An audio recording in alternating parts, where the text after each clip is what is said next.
잠잠하니 기쁨에 찬송 드리니 주의 죄 사했으니 어찌 잠잠하니 기쁨에 경배 드리니 주를 향한 나의 사랑 멈출 수 없네 멈출 수 없네 주를 향한 나의 사랑 멈출 수 없네 멈출 수 없네 나 기쁨에 춤추리 내 모든 슬픔 바꾸셨네 나 기쁨에 춤추리 내 모든 삶 주 안에 있네 나 기쁨에 춤추리 나 기쁨에 춤추리 내 모든 슬픔 바꾸셨네 나 기쁨에 춤추리 내 모든 삶 주 안에 있네 왕되신 주께 감사하세 그 사랑 영원하리라 모든 것 위에 뛰어나신 주 그 사랑 영원하리라 찬양 찬양 능력의 손과 펴신 팔로 그 사랑 영원하리라 거룩한 영혼들을 위하여 그 사랑 영원하리라 찬양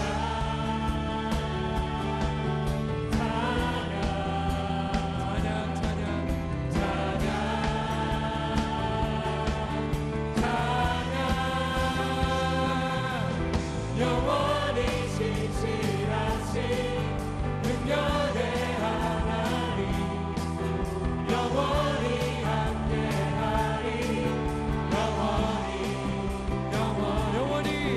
영원히 신실하신 능력의 하나님 영원히 함께하리 영원히 해 뜨는 데서부터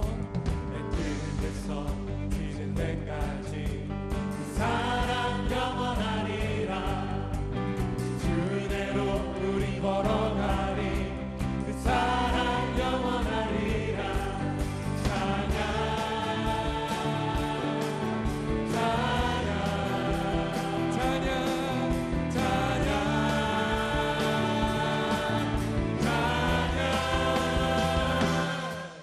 영원히 신실하신 능력의 하나님 영원히 함께하리 영원히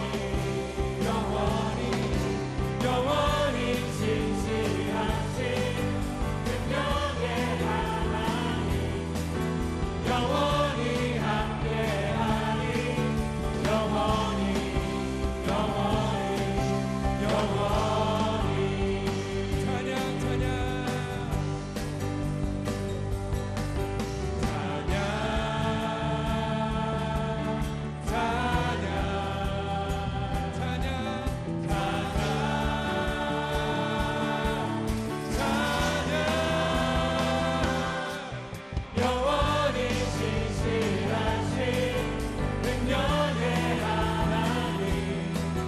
영원히 함께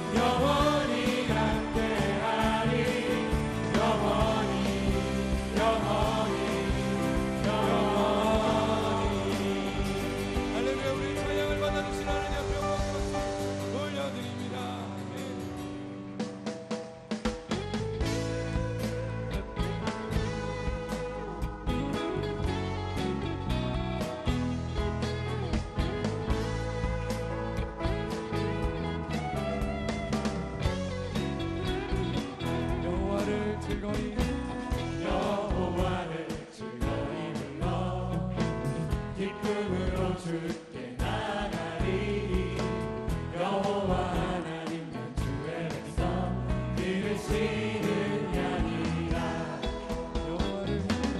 여호와를 즐거이 불러 기쁨으로 주께 나가리 여호와 하나님 주에서 길을 치는 양이라 감사함으로 주를 높이며 은혜 들어가서 찬송함으로 그 이름을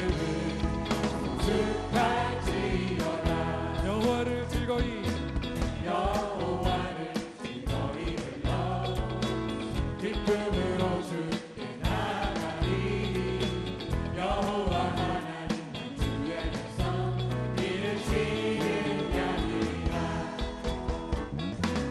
여호와를 즐거이 불러 기쁨으로 주께 나가리 여호와 하나님 주의 백성 길을 치는 양이라 감사함으로 주를 높이며 그 문에 들어가서 찬송함으로 그 이름을 축할지어다 감사함으로 감사함으로 주를 높이며 그 은혜 들어가서 찬송함으로 그 이름을 축할지어다 주의 선함과 인자하심이 영원하고 주의 성실하심이 내게 그치도다 감사함으로 주를 높이며 그 은혜 들어가서 찬송함으로 그 이름을 축할지어다 송축할지어다 축할지어다 송축할지어다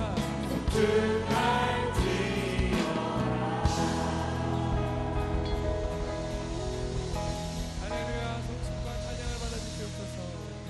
자리에 앉으시겠습니다.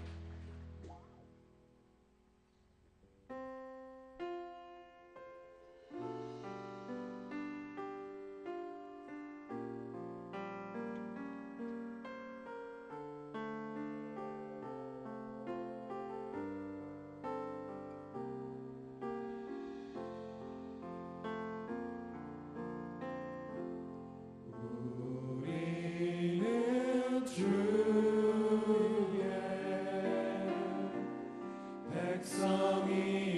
백성이오니 주의 그 일을 선포합니다 이곳 어느 세상에 빛으로 부르셨네 주의 얼굴 구할 때 역사하소서 우리는 주의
예수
이름 높이세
사랑과 은혜가 풍성하신 하나님 아버지, 거룩한 주일 아버지의 손을 잡고 여행길을 나서는 소년의 마음처럼 온전히 주를 기뻐하며 친밀함을 회복하기를 원합니다.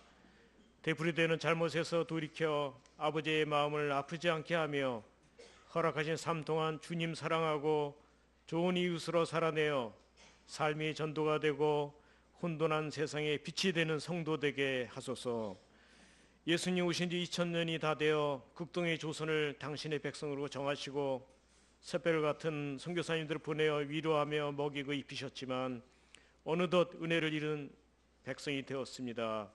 물질의 축복을 최고의 가치로 가르쳐온 교회, 싸워 이기는 것만을 가르쳐온 부모들, 스승이 선생이 되고 어른이 없어 방치된 청소년들, 이 나라의 진정한 위기가 북한의 핵 위협이 아니라 하나님을 잊어버린 교회와 가정과 공동체의 해체에 있음을 알고 있습니다.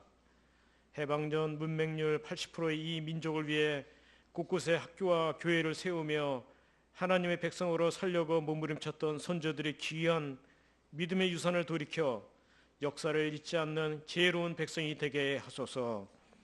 이 땅에 전쟁이 그칠 데가 없었을 정도로 수많은 위기와 전론을 겪어내며 지켜온 소중한 주권은 바로 오늘을 위해 남겨두신 하나님의 은혜와 계획이었음을 깨달아 미국, 유럽의 교회가 쇠락하는 이때에 중국, 일본, 모슬렘 선교를 위해 소중히 쓰임을 받는 마지막 시대에 하나님을 영원하게 하는 남겨진 백성이 되게 하소서.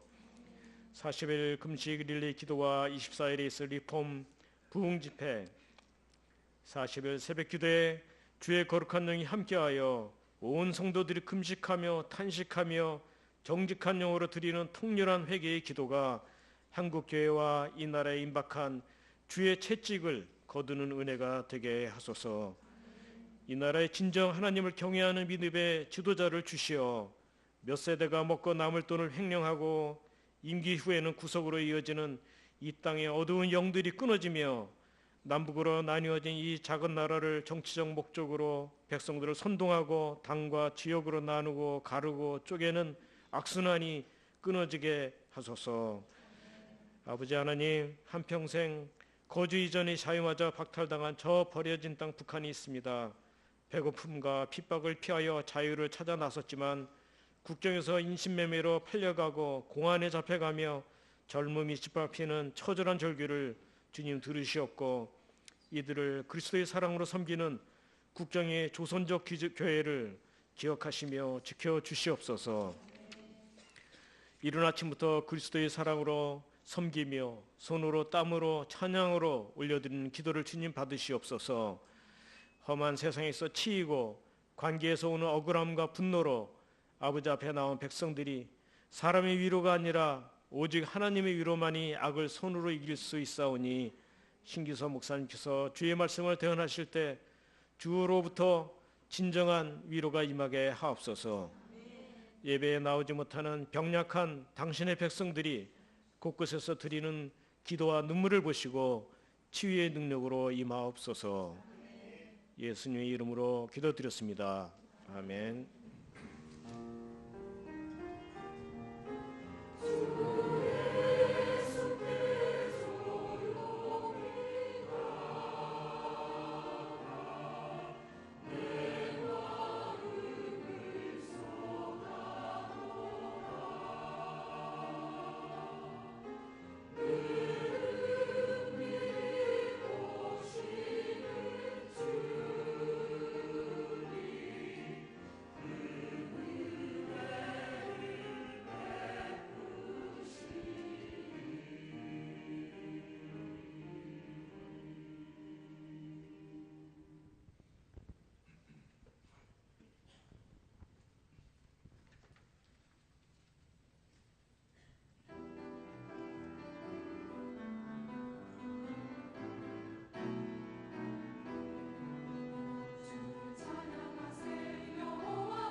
위대하신 하나님께 다시 한번 큰 박수로 영광 돌리겠습니다.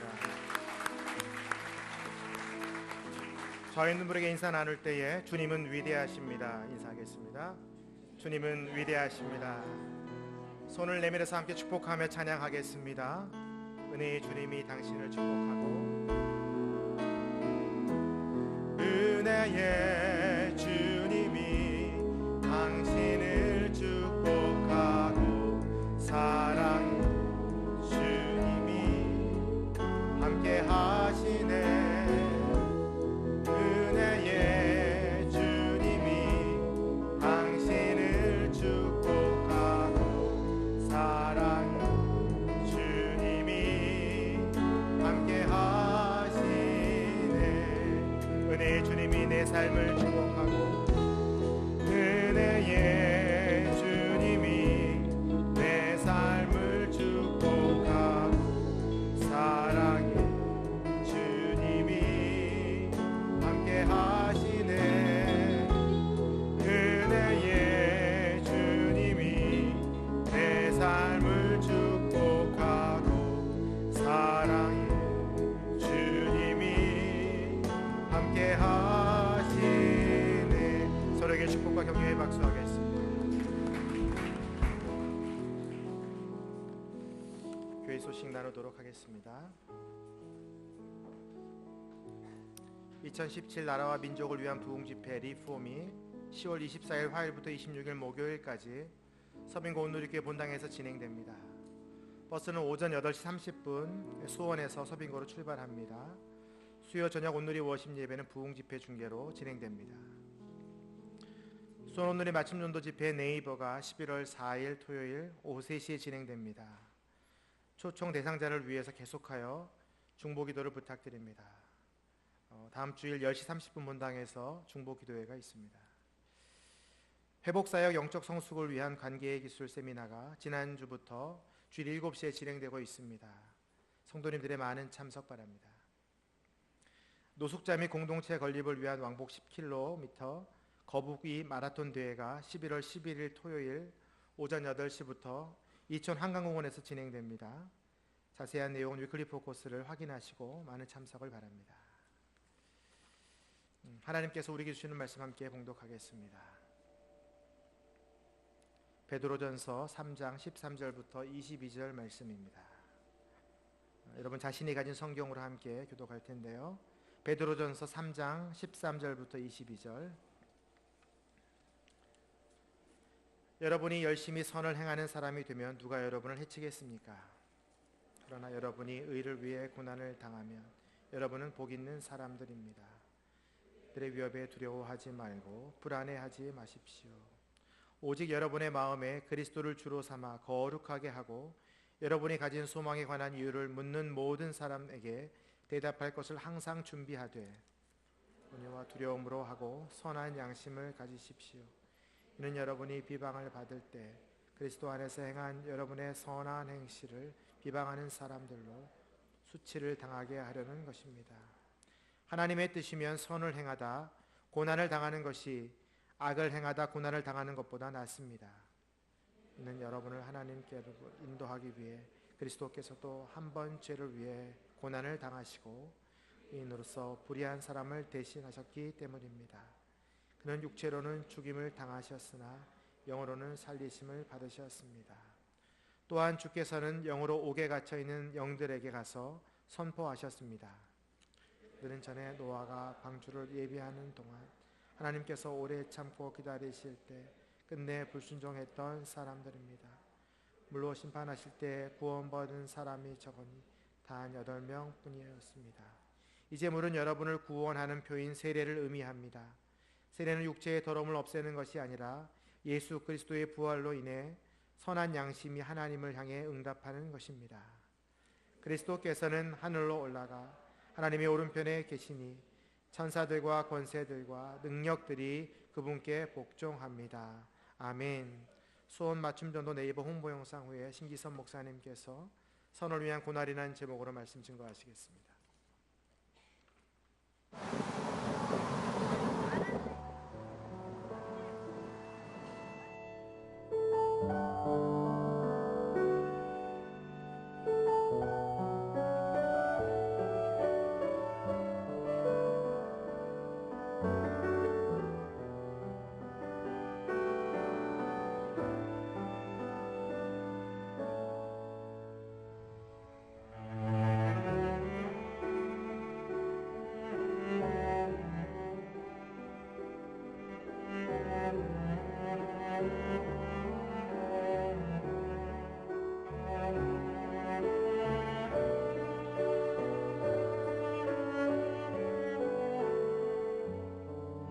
저희들이 기도하며 기다리고 있습니다. 어머니와 그리고 직장에 계시는 동료분을 초대하게 됐습니다. 기도를 열심히 하면 100% 오시리라 생각합니다. 이번 기회를 통해서 예수님을 꼭 만났으면 좋겠습니다. 우리 함께 예수님을 믿고 믿음의 길로 가자. 사랑해. 형제님 꼭 오세요. 예수님의 사랑이 전해졌으면 좋겠습니다. 성도님들 네이버 집회 함께 오세요. 함께 오세요. 함께 오세요. 함께 오세요.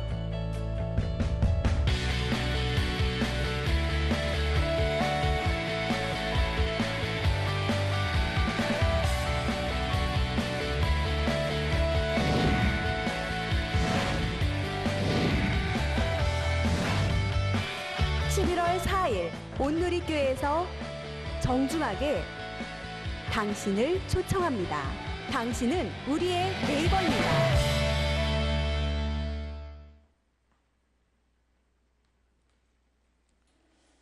2시에 오신 여러분을 주님의 이름으로 환영하고 축복합니다. 방금 네이버 집회 우리 홍보 영상을 보셨는데요. 여러분이 신청해 주신 분들이 한 50여 분 됩니다. 그분들이 마음을 열고 또 이 자리에까지 나올 수 있도록 계속 기도해 주시면 좋겠습니다. 성령님께서 그분들 한 사람 한 사람 찾아가셔서 마음이 열려서 주의 말씀을 듣고자 하는 그 마음으로 나올 수 있도록 계속 기도해 주시면 감사하겠습니다. 화요일부터 나라와 민족을 위한 부흥축제 리폼이 열리는데 위해서 기도해 주시고 많이 참여해 주시면 감사하겠습니다. 이 시간에 말씀을 듣기 전에 우리 같이 한번 합심하여 기도하며 나아가겠습니다. 계속해서 우리가 나라와 민족을 위해 41일 금식 기도를 했습니다. 계속 이어지는 우리 나라와 민족을 위한 기도 부흥 집회 가운데 하나님 은혜를 주시고 우리가 계속해서 기도할 때 기도의 불이 뜨겁게 일어날 수 있도록 인도하여 주옵소서. 이 나라의 전쟁의 소문이 그치고 주의 평화가 임하게 하여 주시고 땅에 죽었고 타락한 이 나라의 새 생명의 역사가 일어나게 인도하여 주옵소서. 또 특별히 이 나라 위정자들을 지켜주시도록 한국 교회를 지켜주시고 또 하나님 이 백성이 오직 주님 앞에 겸손하게 엎드리며 주님만 바라보게 하여 주옵소서. 이 시간 우리가 이 나라 민족을 위해서 같이 한번 기도하며 나아가겠습니다. 하나님 아버지 주님의 은혜를 감사합니다. 주의 은혜로 지금까지 인도해 주신 주님, 이 시간 이 나라 이 백성이 어려운 가운데 주를 바라보며 기도하며 엎드립니다. 하나님 이 어려운 가운데 주님 우리가 모든 전쟁의 소문에서 두려움에서 하나님 벗어나게 하시고 이 땅에 주님의 참된 평강이 임하도록 역사하여 주시옵소서. 하나님 아버지 우리가 간절하게 기도하는 것은 이 땅에 타락한 모든 문화 가운데 주의 나라가 또 회복되게 하여 주시고 하나님 주님의 교회가 우리 성도들이 엎드려 기도할 때 이 땅을 고치시며 온전히 회복케 하시는 은혜가 있도록 역사하여 주시옵소서. 하나님 기도와 나라와 민족을 위한 기도만 우리 본 집회를 위해서 기도합니다. 하나님 기도의 불이 일어나게 해주시고 하나님 온 교회가 또 온 나라가 함께 기도하며 합심할 때 주님이 임하시고 역사하시는 은혜 보게 하여 주시옵소서. 하나님 아버지 우리가 온전히 주님만 노래하며 나아갑니다. 전쟁을 막아주시고 이 땅에 참평을 오게 하여 주시고 우리 믿는 자들이 파수꾼의 역할을 감당하며 하나님 이 백성이 나라를 위해 기도하는 중보자의 사명을 감당할 수 있도록 도와주시고 이 땅의 위정자들을 세우시고 하나님 주님을 두려워하며 하나님의 말씀대로 순종하는 위정자들로 주님 삼아 주시옵소서. 하나님 부흥집회와 또 하나님 네이버 전도 집회를 위해 기도합니다. 하나님 영혼들 우리가 구원할 영혼들이 마음을 열고 주님 앞에 올 수 있도록 성령님 미리 가셔서 그들의 마음을 열어주시고 인도하여 주시옵소서.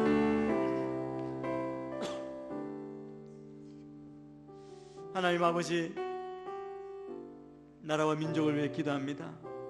어려운 가운데 혼란 가운데 있는 이 백성을 불쌍히 여기시고 우리의 무디어진 마음이 주님 앞에 엎드리며 주의 음성을 듣게 하시고 성령으로 충만하게 또 주의 말씀에 순종하는 백성으로 변화되게 하시고 회복되게 하여 주옵소서. 이 땅의 교회가 깨어나게 하시고 이 믿음의 사람들이 주님께서 맡겨주신 부르심을 쫓아 파수꾼의 사명, 중보자의 사명을 잘 감당케 해 주시옵소서. 위정자들을 깨워주시고 하나님을 두려워하며 주의 말씀대로 순종하며 잘 다스릴 수 있도록 인도하여 주시옵소서. 북한 땅을 불쌍히 여기시고 하나님 전쟁을 포기하며 또 주님 앞에 엎드리며 회개하는 놀라운 역사가 있도록 인도하여 주옵소서.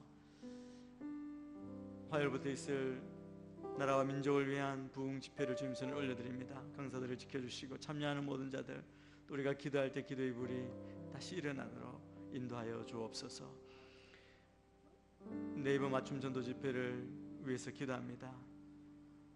사랑하는 마음으로 초청한 모든 우리 대상자들이 마음을 열고 나올 수 있도록 성령님 찾아가셔서 그들의 마음 문을 열어주시고 주의 복음을 듣고 구원을 얻는 놀란 생명잔치가 일어나도록 인도하여 주옵소서. 오늘도 주의 말씀을 들을 때 우리의 사명을 깨닫고 주께서 우리를 부르시고 우리의 복 주신 그 인생을 아름답게 주님을 위해 드리는 우리 모두가 되게 인도하여 주시옵소서. 예수님 이름으로 기도합니다. 아멘.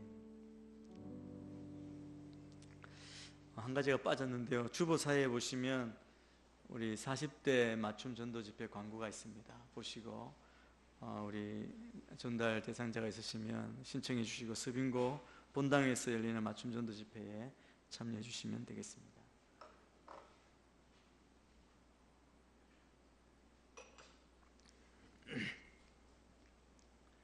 믿음의 길에는 언제나 고난이 따릅니다. 그런데 이 고난이 믿음으로 해석되지 않아서 소망을 잃고 신앙에서 멀어지는 안타까운 경우도 많이 있습니다. 이 고난에 대한 올바른 해석이 우리의 신앙생활에 너무나 중요합니다. 우리는 홀로 가는 인생길이 아닙니다. 우리 옆에 주님이 도우시고 우리가 주의 발자취를 따라가는 것이고 주의 도우심이 우리에게 있다는 분명한 확신을 가지고 우리가 당하는 이 고난도 하나님의 뜻에 의한 고난이라면 축복임을 깨닫는 은혜가 있기를 바랍니다. 이번 주 강사로 오시는 스카이 제스니 목사님의 책을 제가 한 권 읽었습니다. 조이 선교에서 번역해서 출간한 위드라는 책입니다. 영어로 위드, 함께라는 책인데 하나님과 바르게 관계 맺는 법이라고 하는 부제가 붙은 책입니다. 아마 이번 주에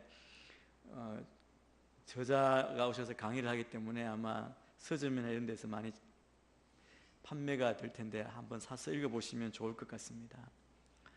이 책의 내용은 하나님을 향해 우리가 기본적으로 취하는 자세가 우리의 삶의 질과 또 의미와 방향을 결정한다고 말합니다. 우리가 하나님에 대해서 어떤 자세를 취하고 있는가, 몇 가지 예를 여기에서 이야기하고 있습니다. 하나는 하나님을 맞추는 삶이 있습니다. 이 전치사를 가지고 설명했는데 언더라는 단어를 썼습니다. 우리가 원인과 결과라는 간단한 공식에 끼워 넣어서 하나님을 대하는 것이죠. 우리가 이만큼 했으니까 하나님이 이만큼 주셔야 합니다. 이것은 하나님을 조종하는 그런 모습이라고 할 수 있습니다. 무엇이 의이고 무엇이 악인지 그것을 구별해서 이 의를 강하게 주장합니다. 그러면서 하나님의 진리에 자신은 겉으로 경건하게 순종하는 모습을 보이고 자랑하는데 다른 사람이나 다른 권위야 공동체에 순종하려 하지 않고 공동체 내에 갈등이 발생하고 서로 미워하는 일을 하는 그런 역할을 하는 것이죠. 이 모습은 어떻게 바뀌어질 수 있느냐 하면 자기의 의, 도덕률에 맞춰 살려고 하면 할수록 오히려 하나님을 통제하려는, 하나님을 조종하려고 하는 모습을 보이는 겁니다. 내가 예배도 드리고 이런 선한 일도 교회나 공동체에서 하라는 일도 했으니까 그 대가로 하나님은 우리 뜻대로, 내 뜻대로 하셔야 합니다. 마치 거래하는 것처럼, 조종하는 것처럼 그런 태도를 가지는 것이죠. 이게 나쁜 것 아닌 것 알지만 혹시 우리 신앙생활 가운데 알게 모르게 그런 모습으로 그런 태도가 우리 안에 있지 않는지 봐야 할 것입니다. 또 어떤 태도가 있느냐, 하나님과 상관없는 삶을 사는 태도가 있습니다. 자기의 공식이 있는 거죠. 증명된 공식이나 예측 가능한 그런 결과를 선호합니다. 하나님은 아주 멀리 계시는 분으로, 하나님이 이 땅을 만드셨고 그냥 원리대로 방법대로 돌아가게 하시니까 하나님은 필요 없고 그냥 원리를 알고 방법만 알면 됩니다. 하나님 안 계셔도 되겠습니다. 그런 태도로 사는 것입니다. 그렇게 살면 자기의 경험, 자기의 모든 원리, 방법만 찾는, 세상의 방법만 찾는 겁니다. 그러면 이 세상에 살아가면서 하나님의 놀라운 신비와 경이로움이 다 사라지는 겁니다. 모세가 머리바 광야에서 물이 없어 아우성치는 백성들의 기도를 들으시고 하나님이 말씀하시죠. 이 바위에 가서 물을 내라고 명령하면 물이 나오게 하겠다. 그때 모세가 너무 화가 나서 불순종하는 그 백성 때문에 화가 나서 어떻게 하냐면 지팡이로 바위를 칩니다. 왜 모세가 바위를 쳤느냐 하면 그 이전에 또 똑같은 사건이 있을 때 하나님이 모세에게 지팡이로 바위를 치면 물이 나오게 하신 그 사건이 있었기 때문에, 여러분 그것 때문에 모세가 가나안에 들어가지 못하는 일이 있지 않습니까? 모세도 그런 실수를 했습니다. 우리도 신앙생활하고 하나님을 섬길 때 하나님에 대한 태도가 우리 스스로 모든 일을 통제하는 데 익숙해서 그냥 똑같은 기대를 안고 마치 종교생활, 내가 이렇게 하니까 이런 결과가 나올 것이다, 아무런 새로운 기대나 흥분 없이 그렇게 살고 하나님은 멀리 계시는 분으로 그렇게 대하고 있지 않습니까? 또 한 부류는 하나님께 요구하는 삶이 있다는 거예요. 열심히 기도하고 신앙생활합니다. 여러분 기도는 우리가 해야 하는 겁니다. 우리가 구할 것, 우리가 필요한 것 구하는 것 당연히 성도로서 올바른 자세이죠. 그런데 하나님께 요구하는 삶을 사는 태도는 어떤 태도냐면 그렇게 하면서 복과 선물, 응답을 기대하는데 그것만 기대하는 겁니다.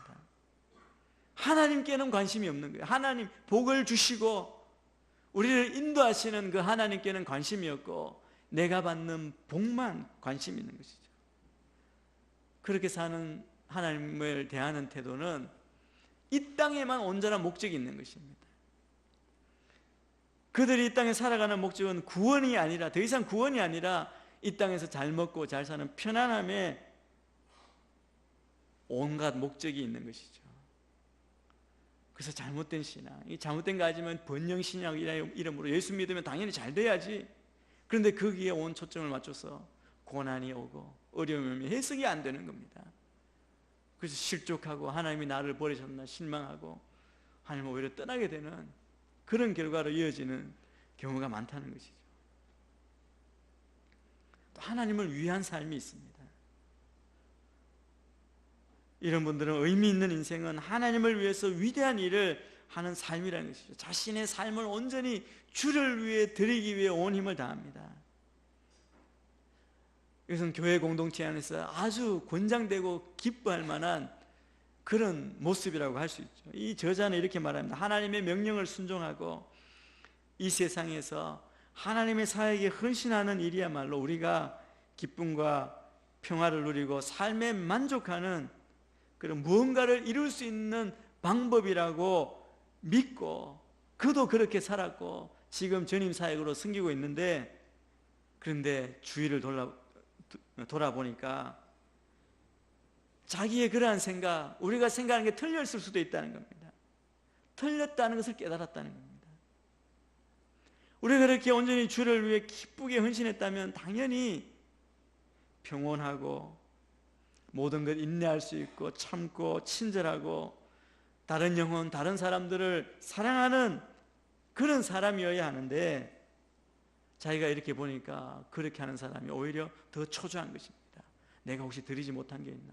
늘 불안하고 초조하고 오히려 조급하고, 그리고 그렇게 헌신했다는 그것 때문에 오히려 그러지 않은 사람에게 무례하고 공격적이고 심지어 원망으로 원한으로 꽉 차 있는 모습을 많이 보았다는 겁니다. 무엇이 잘못되었냐는 것이죠.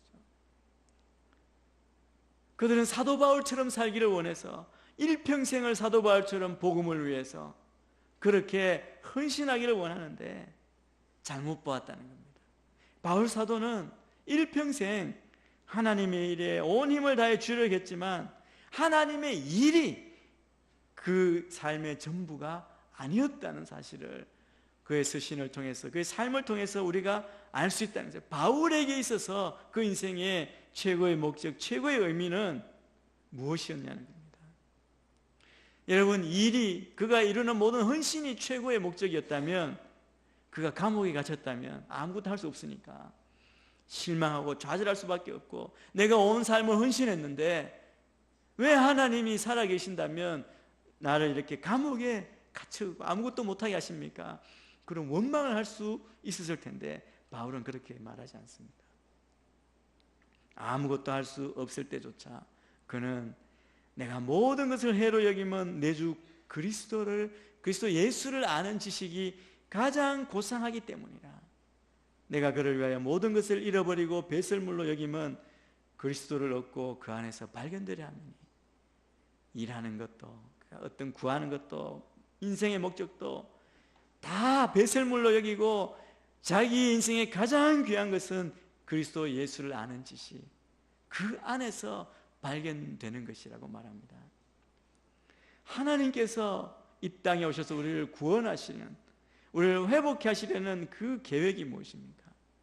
이 땅에 오셔서 어떤 일을 이루시는 것, 그 이전에 하나님은 에덴에서처럼 우리와 아담과 함께 하셨던 것처럼 우리와 함께 걷기를 원하시고 함께 동행하기를 원하시는 목적이 있으시다는 겁니다.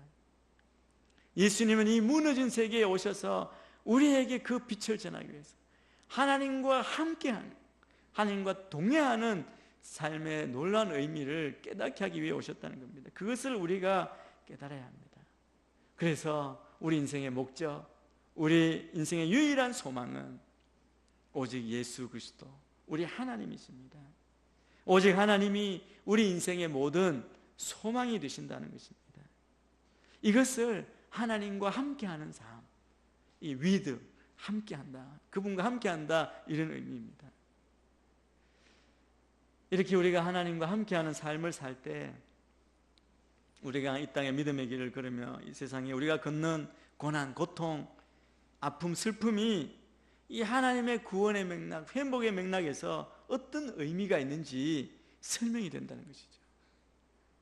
믿는 자의 고난이 무엇입니까? C.S. 루이스는 중요한 사실을 깨우쳐줍니다. 이게 많이 인용하는 말씀인데 제가 읽겠습니다. 즐거움 속에서 하나님은 속삭이신다. 양심 속에서 하나님은 말씀하신다. 그러나 고통 속에서 하나님은 외치신다. 고통은 귀먹은 세상을 깨우는 확성기다. 고난은, 시련은 우리를 깨우는 확성기라는 것입니다. 하나님이 창조하신 세상에서는 두려움과 고통이 원래 존재하지 않았다 하더라도 하나님은 우리를 깨우시기 위해서, 우리와 함께 하시기 위해서 두려움과 고통, 고난을 사용하셔서 우리가 하나님을 다시 찾게 만듭니다. 하나님께 다시 나아오게 부르짖게 만드십니다. 그래서 우리와 함께 하시는 주님과 동행하는 삶을 살게 하시는 것입니다.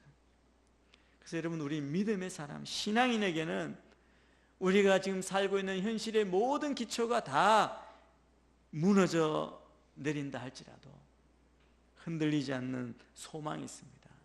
베드로는 우리가 가진 소망을 산 소망이라고 그렇게 말합니다. 여러분에게 말씀드린 대로 베드로전서가 기록될 당시에 그리스도인들은 세상에서 많은 것을 잃고 소아시아 지역을 중심으로 곳곳에 흩어져야 했습니다. 박해와 고난의 물결이 그들을 가운데 임했습니다. 그럼에도 불구하고 그들은 거룩함, 믿음으로 그들의 삶을 통해서 믿지 않는 자들에게 궁금증을 주는 것입니다. 거룩함과 소망이라는 것을 붙들고 사는 이 그리스도인들이 이상한 삶을 산다고 그렇게 생각합니다. 그들이 그렇게 사는 동기가 무엇일까? 궁금해할 수도 있는 그런 삶이었습니다. 오늘날 우리도 우리 믿음이 무엇인지, 우리 믿음의 진정성에 대해 다른 어떤 시대보다 더 강한 질문, 더 강한 도전을 받습니다. 당신의 믿음이 진짜인가? 그 질문을 세상 사람들이 한다는 겁니다. 우리의 믿음이, 우리가 믿는 믿음의 실체가 무엇인지 한번 보여달라고 그렇게 요구받습니다. 우리가 어떻게 보여줄 것입니까? 오늘 본문은 바로 이런 상황에 있는 초대교회 성도들, 또 우리에게 말씀하시는 말씀입니다.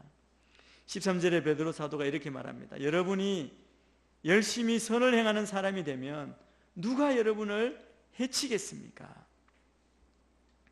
선을 열심히 행할 때 아무도 해치지 않는다는 것은 일반적인 사실을 말하는 겁니다. 아무리 세상이 악하다 해도 선을 행하는 사람은 다 칭찬하고 이렇게 바라보지 않습니까?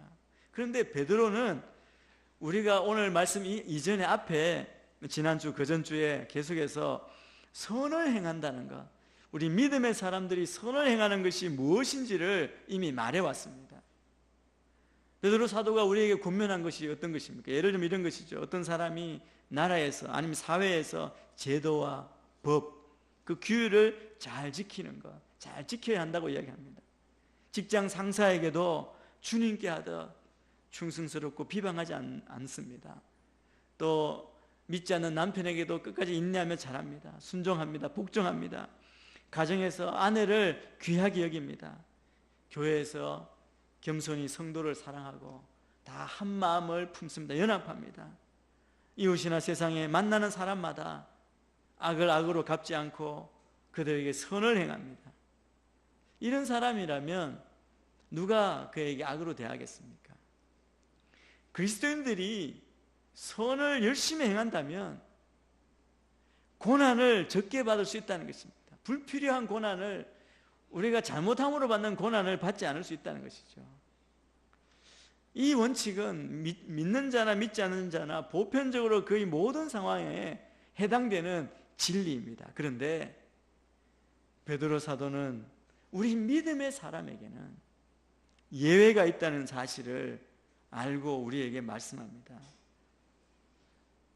실제로 의를 위해, 선을 위해 고난을 받을지도 모른다라고 말합니다. 우리 14절부터 16절 말씀을 우리 한 목소리로 같이 읽겠습니다. 시작. 그러나 여러분이 의를 위해 고난을 당하면 여러분은 복 있는 사람들입니다. 불안해하지 마십시오. 오직 여러분의 마음에 그리스도를 주로 삼아 거룩하게 하고 여러분이 가진 소망에 관한 이유를 묻는 모든 사람에게 대답할 것을 항상 준비하되 온유와 두려움으로 하고 선한 양심을 가지십시오. 이는 여러분이 비방을 받을 때 그리스도 안에서 행한 여러분의 선한 행실을 비방하는 사람들 하여금 수치를 당하게 하려는 것입니다.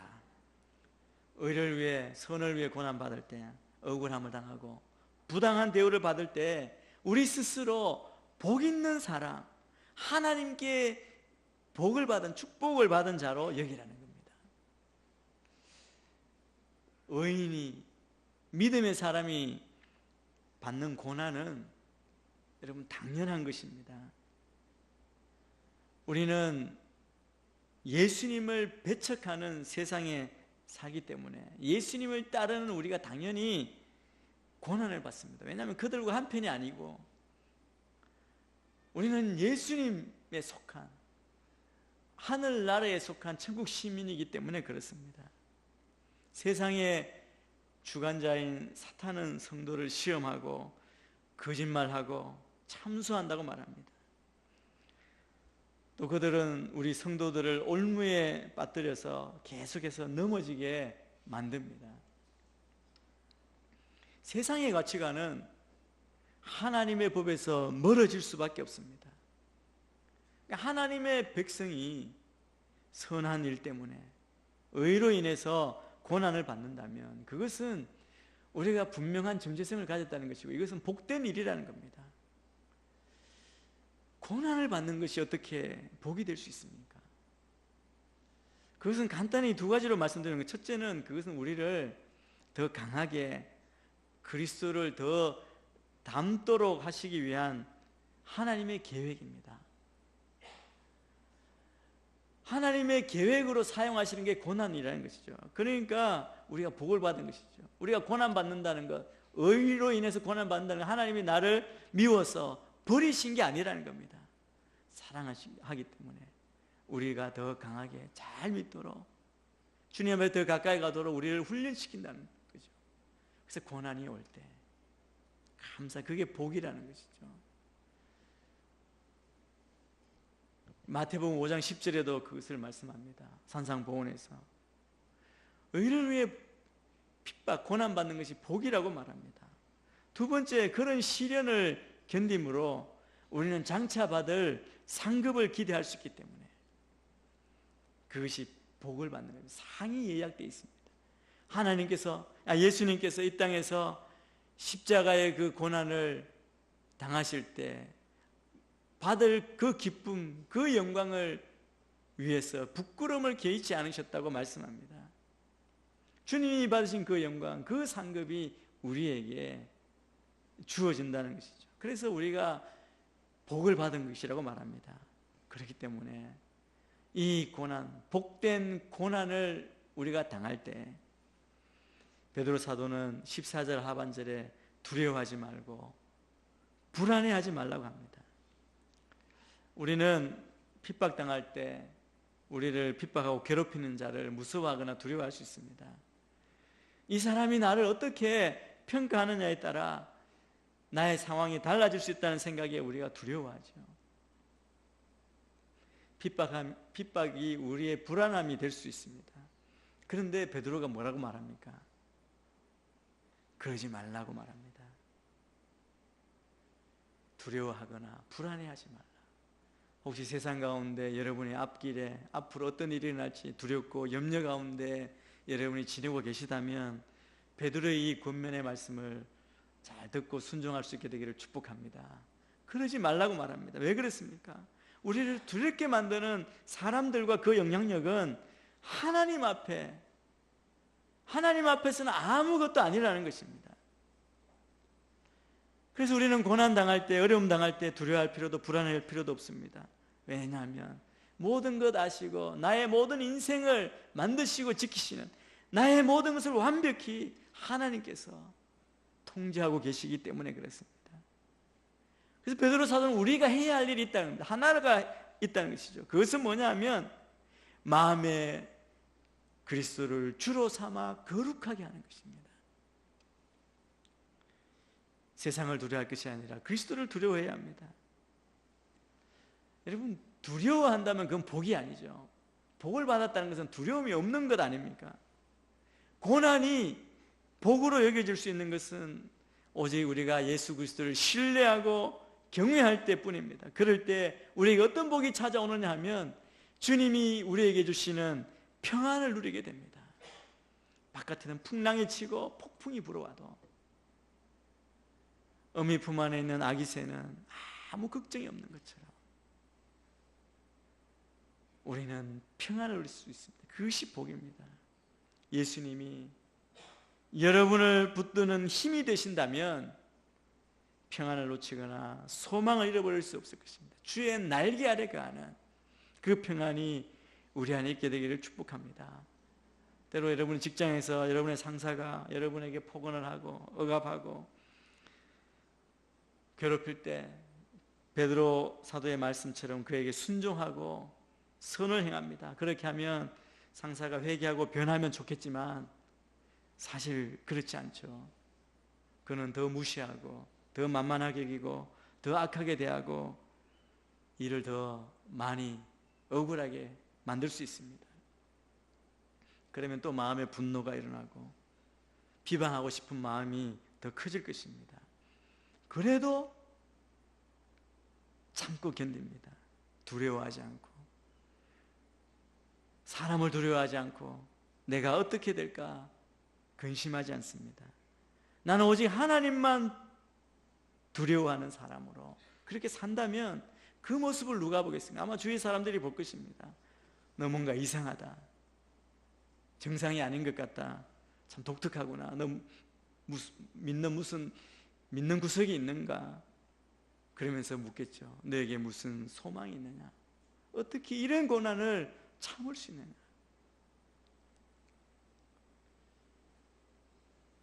여러분, 친구가 될 수 없는 사람이 친구가 되는 경우도 있습니다. 제가 회사 입사한 후에 한 2년 정도 됐을 때입니다. 그때도 거의 신입 때인데 좀 늦게 들어온 저보다 한 2살 정도 어린 사람인데요.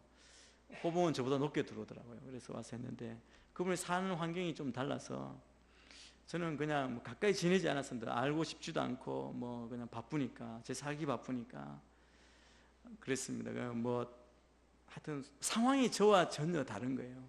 배경도 다르고 굉장히 특별한 사람이었습니다. 근데 어느 날부터 저를 따라다니기 시작하고 저를 데리고 다니기 시작하고 자꾸 부르더라고요. 그래서 어느 날 그 친구는 뭐 당시에 뭐 이태원 다니고 뭐 하여튼 유흥가를 많이 다니는 그런 사람이었고 참 화려한 사람이었습니다. 경력도 화려하고 사는 것도 화려하고 뭐 저는 그런 사람 처음 봤습니다. 지금은 연락이 안 되지만 그랬는데 어느 날 저보고 제 온누리교회 청년부 가고 싶다 그러더라고요. 한두 번 제가 데려간 것 같아요. 전혀 접점이 없어 보이는 사람이지만 여러분, 우리가 사실은 우리에게 주어진 사명을 다하고 열심히 살면 호기심이 생기게 될 것입니다. 이것이 바로 기회입니다. 우리가 고난 중에 참고 견딘다면 복음을 전할 수 있는 기회가 됩니다. 그래서 베드로 사도는 우리에게 대답할 준비를 갖추라. 호기심을 가진 자에게, 소망에 대해 궁금해하는 자에게 대답할 준비를 갖추라고 말합니다. 여러분, 소망에 대한 설명, 이게 무엇입니까? 여러분, 어떻게 그것을 드러낼 수 있습니까? 여러분, 우리가 가진 소망에 대한 설명, 변증은 우리 스스로가 나는 복받은 것으로 여겨야 합니다. 여러분, 그걸 느끼고 있습니까? 내가 얼마나 복받은 사람인지.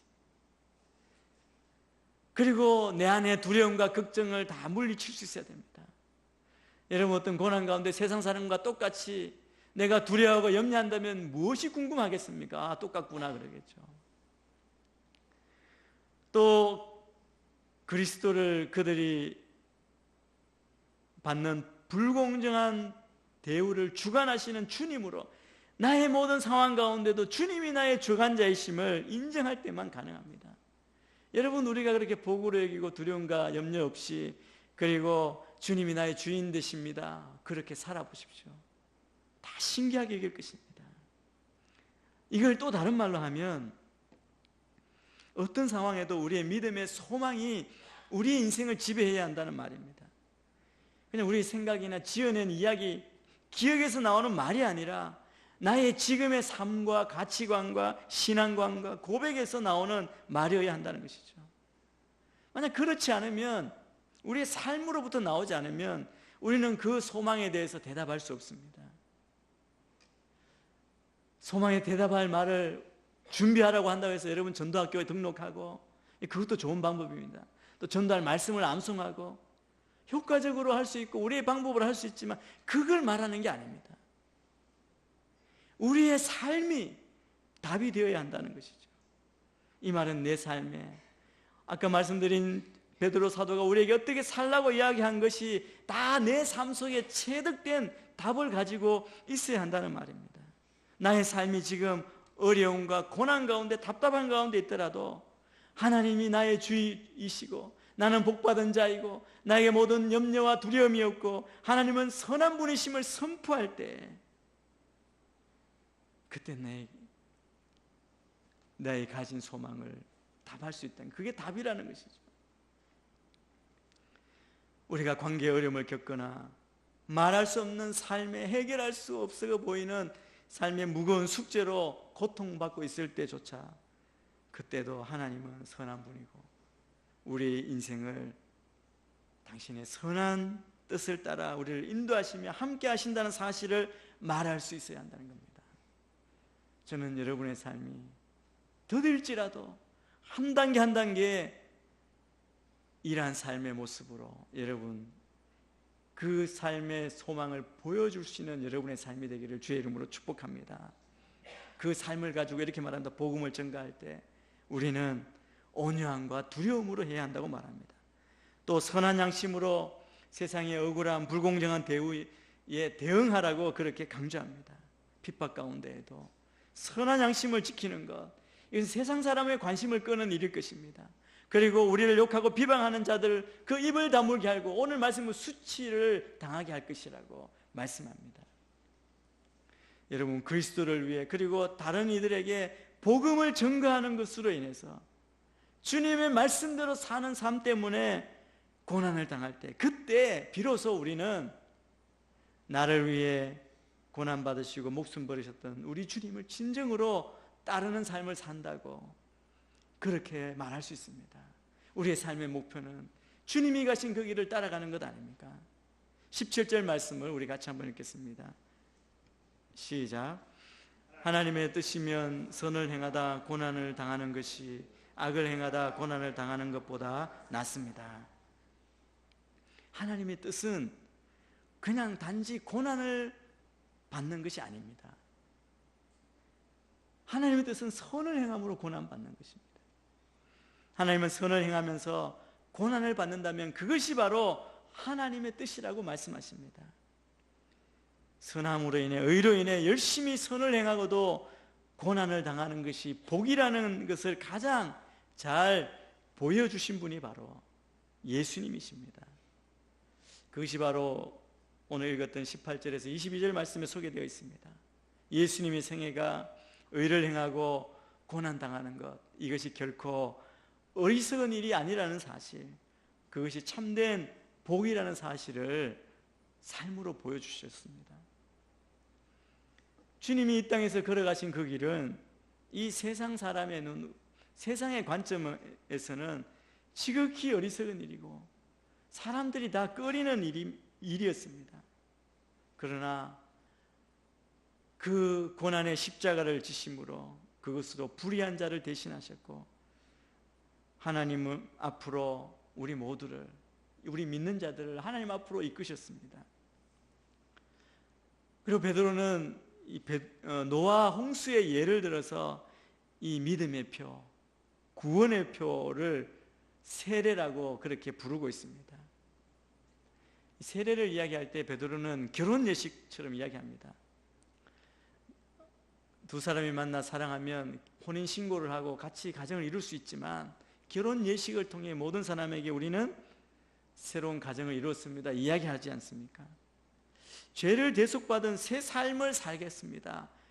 고백과 헌신이 담긴 외적인 형식이 바로 세례이죠. 이 물세례가 새 생명을 주거나 선한 양심을 갖게 해주는 것은 아닙니다. 그러나 이것은 믿음을 통해 성령님이 이미 정결케 하신 양심에 입각해 하나님께 보이는, 사람들에게 증거하고 고백하는 의식이죠.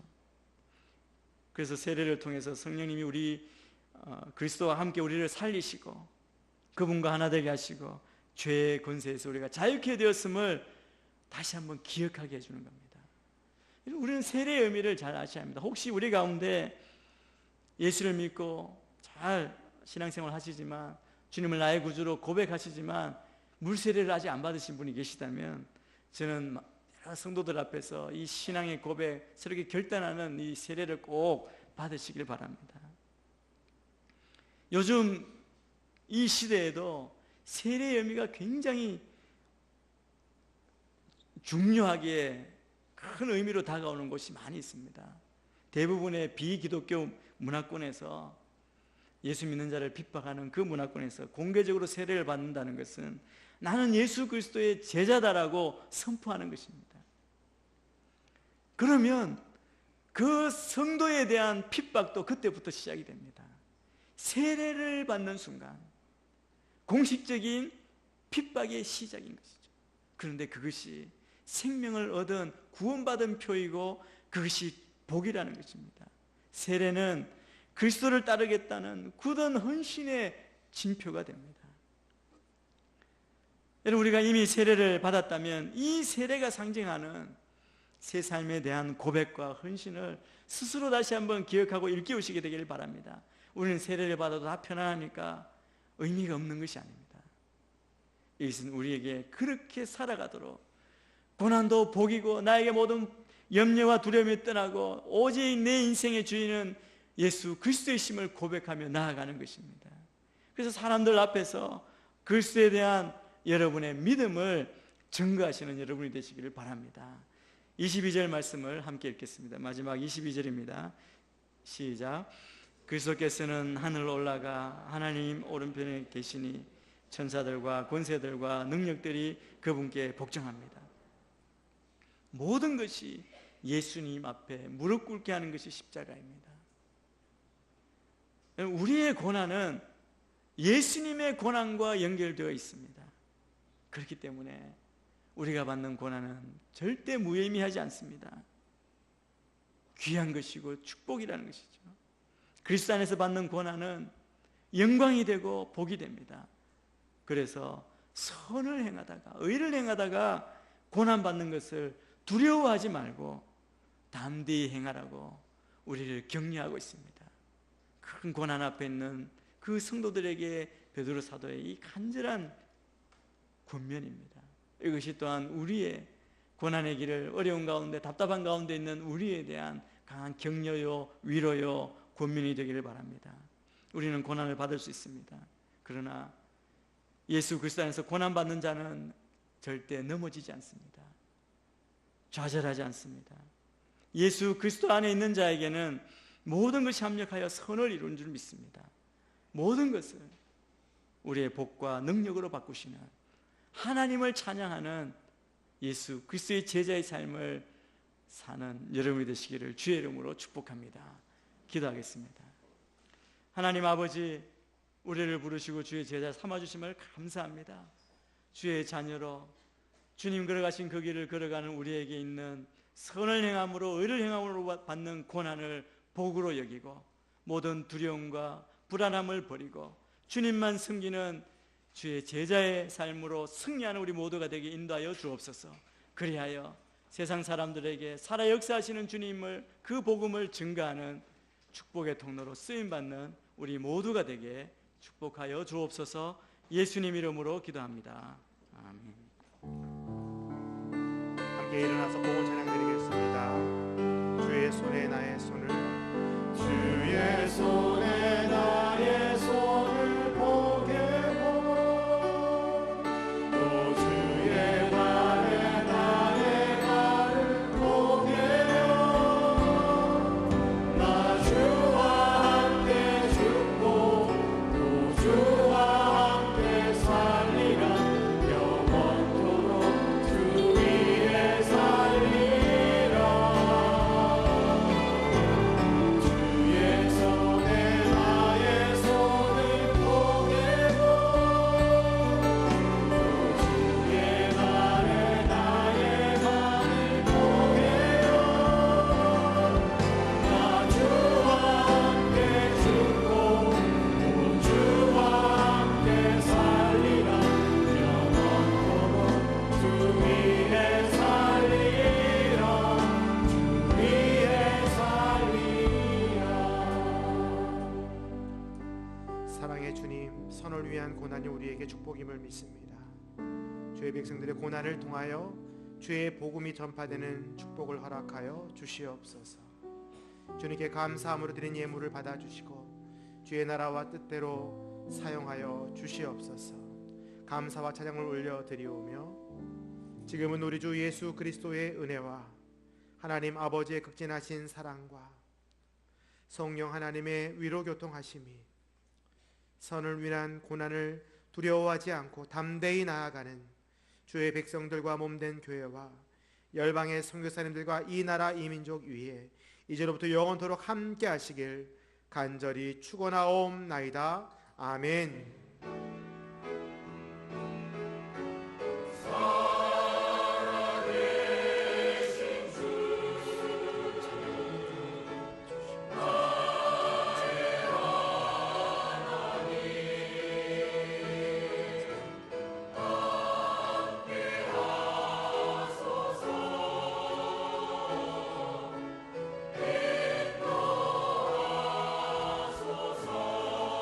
살아계신 주님을 찬양합니다.